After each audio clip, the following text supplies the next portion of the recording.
warahmatullahi wabarakatuh.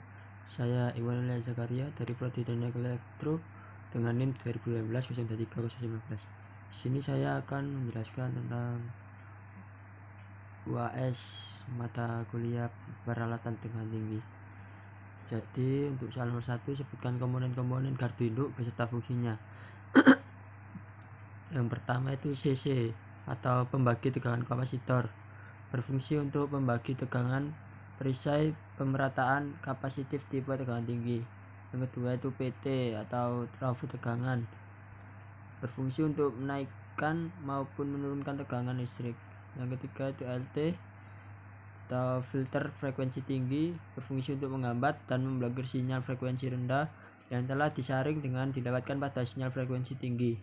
Yang keempat itu ES atau saklar pembumian, berfungsi untuk mentanahkan bagian aktif selama pemeliharaan dan selama pengujaran.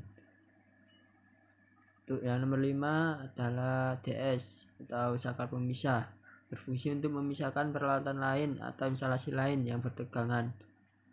Yang nomor 6 itu CT atau trafo arus, berfungsi untuk mengonversi arus primer yang memiliki nilai arus yang besar.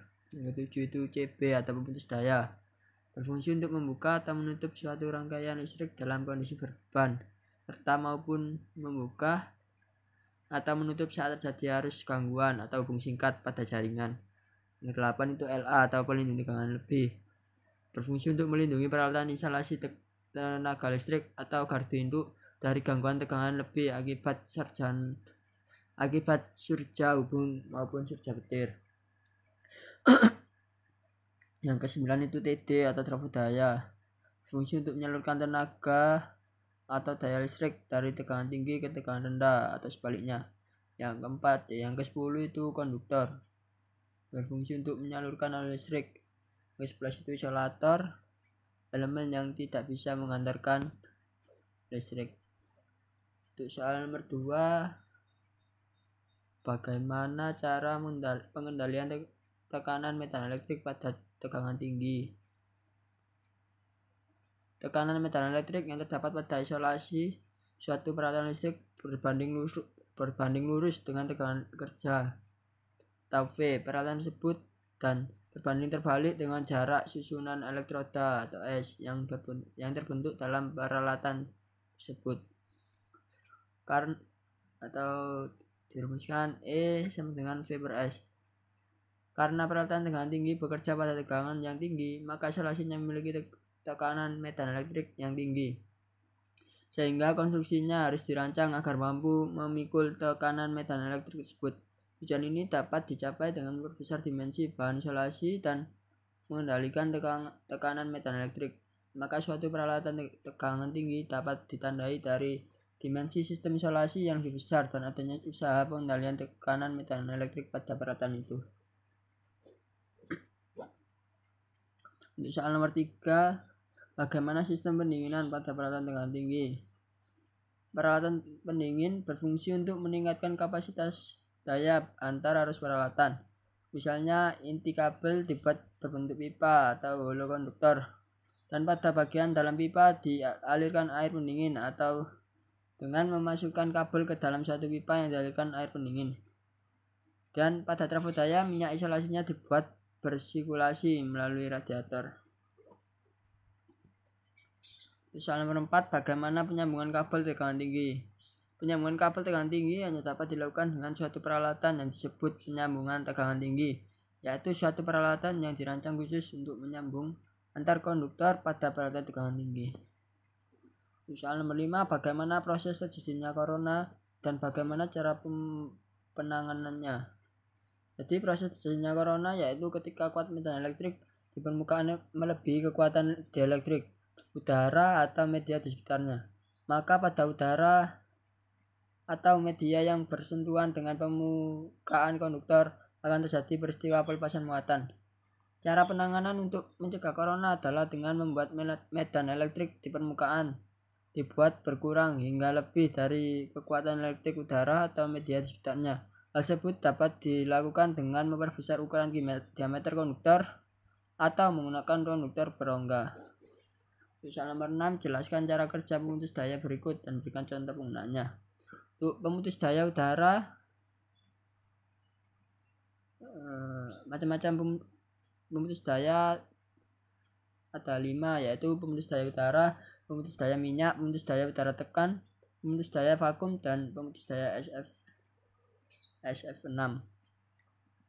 Untuk pemutus daya udara, ketika kontak dipisahkan, busur api terbentuk pada bagian bawah kontak. Panas yang ditimbulkan busur api membuat temperatur di bagian bawah kontak lebih tinggi daripada temperatur di bagian atasnya, sehingga terjadi aliran udara dari bawah ke atas. Aliran udara ini mendorong busur api bergerak ke atas. Busur api yang panjang sangat mudah dipadamkan arus konveksi udara, sehingga busur api sudah padam sebelum mencapai ujung tanduk. Digunakan untuk memutus arus sampai 50 kA dan dapat pada rangkaian 10 kV. Kemudian pemutus daya minyak, selama gangguan atau short circuit, kontak akan terbuka dan di antara kontak ada yang mengambang. Panas busur menguapkan minyak di sekitarnya. Hal tersebut menciptakan gelembung besar yang berisi hidrogen yang mengelilingi kembangan di antara kontak. Minyak yang mengelilingi gelembung mengantarkan panas dari area kembangan dan juga berkontribusi terhadap deionisasi dan pemadaman. Digunakan pada hubung singkat sampai 10 kA pada rangkaian bertegangan 500 kV. Kemudian pemutus daya udara tekan, menggunakan udara bertekanan tinggi sebagai media pendingin busur. Ketika kontak dipisahkan atau diputus, udara bertekanan tinggi dipaksa pada busur melalui nozzle. Hal tersebut menyebabkan terjadinya pendinginan busur dan menyapu partikel terionisasi dengan udara bertekanan tinggi. Kemudian pemutus daya vakum, ketika busur terbentuk di bagian kontak, maka di sekitarnya akan ada medan dengan ion positif yang berasal dari pelepasan bahan kontak. Zat tersebut akan mengelilingi kontak yang bertujuan untuk melindungi kontak. Jika tidak terjadi kendala apapun, busur akan padam dalam setengah cycle. Digunakan pada tegangan listrik dengan nilai yang besar. Kemudian pemutus daya SF6. Selama gerakan kontak, gas SF6 bertekanan tinggi masuk ke ruang interupsi pada tekanan sekitar 16 kg per cm persegi. Gas SF6 menyerap elektron bebas untuk membentuk ion negatif yang relatif tidak bergerak. Dengan hilangnya elektron di dalamnya akan membuat sistem memiliki dielektrik yang cukup dan dapat digunakan untuk memadamkan busur. Digunakan untuk PMT pada gardu induk. Kemudian soal nomor 7, sebutkan jenis-jenis saklar pemisah dan terangkan fungsi dan perbedaannya. Yang pertama adalah saklar pemisah vertikal. Jika penggerak mekanik pada nomor 2 itu dioperasikan, maka isolator pada nomor 4 berputar, menggerakkan pendorong pegas pada nomor 9, sehingga pegas nomor 10 terenergisasi menahan lengan. Nomor 6, agar tetap pada posisi horizontal, jika penggerak mekanik nomor 2 itu dioperasikan berlawanan dengan operasi semula, maka isolator pada nomor 4 berputar berlawanan dengan arah semula. Pendorong pegas pada nomor 9 bergeser sehingga pegas nomor 10 membebaskan energi untuk memberikan lengan pada nomor 6 secara vertikal. Karena gerakan lengan pada saklar pemisah ini adalah vertikal, maka saklar pemisah ini disebut saklar pemisah vertikal. Yang kedua yaitu saklar pemisah lengan ganda. Saklar ini hanya membutuhkan 2 isolator pendukung untuk sistem 3 fasa. Saklar ini membutuhkan 6 unit isolator, sedangkan saklar pemisah jenis lain membutuhkan 9 unit isolator. Saklar ini digunakan jika jarak bebas antara saklar dengan antaran udara di atasnya terbatas. Jarak terminal antar fasa lebih besar dibandingkan dengan saklar pemisah yang lain. Yang ketiga yaitu saklar pemisah lengan berputar. Ketika saklar terbuka, lengan pemisah tidak bertegangan, sehingga ruang antar fasa dapat dibuat sama dengan ruang antar fasa saklar kontak tunggal lengan atau tunggal saklar vertikal. Saklar ini digunakan jika jarak antara saklar dengan antaran udara di atasnya sangat terbatas. Jika kedua ujung lengan pemisah masing-masing diikat oleh satu kontak, ada 2 kontak pengikat, maka saklar ini dapat memikul arus hubung singkat yang tinggi, memutuskan arus yang magnetisasi dan arus pengisian transmisi line discharge. yang lebih besar dibandingkan dengan jenis saklar pemisah yang lain. Soal nomor 8, jelaskan ciri-ciri dari kabel bertegangan tinggi.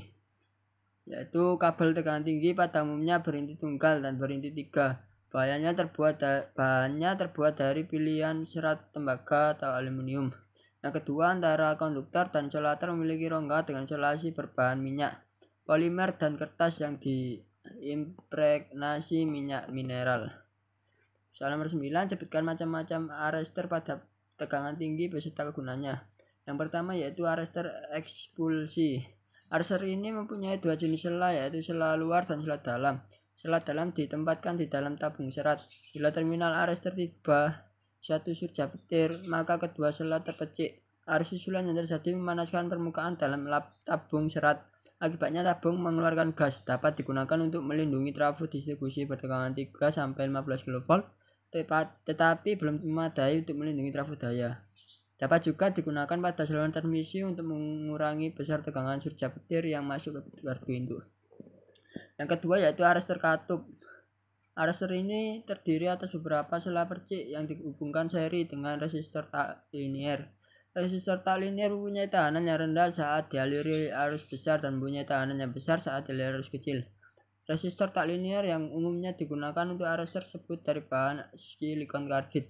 Sela percik dan resistor tak linier keduanya ditempatkan dalam tabung isolasi tertutup sehingga kerja arrestor ini tidak dipengaruhi oleh keadaan udara sekitar. Soal nomor 10, apa perbedaan trafo tegangan dan trafo daya pada sistem tegangan tinggi? Yang pertama yaitu kapasitasnya kecil 10-150 VA. Untuk yang kedua, digunakan kontinu dan menjadi beban bagi sistem yang menggunakannya. Maka trafo tegangan dirancang mengkonsumsi energi yang sekecil mungkin. Yang ketiga, trafo tegangan dirancang sedemikian agar tegangan sekunder sebanding dan sepasang dengan tegangan primer.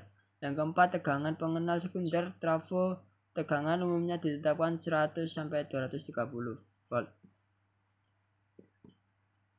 Terima kasih, sekian penjelasan dari saya, kurang lebihnya mohon maaf. Assalamualaikum warahmatullahi wabarakatuh.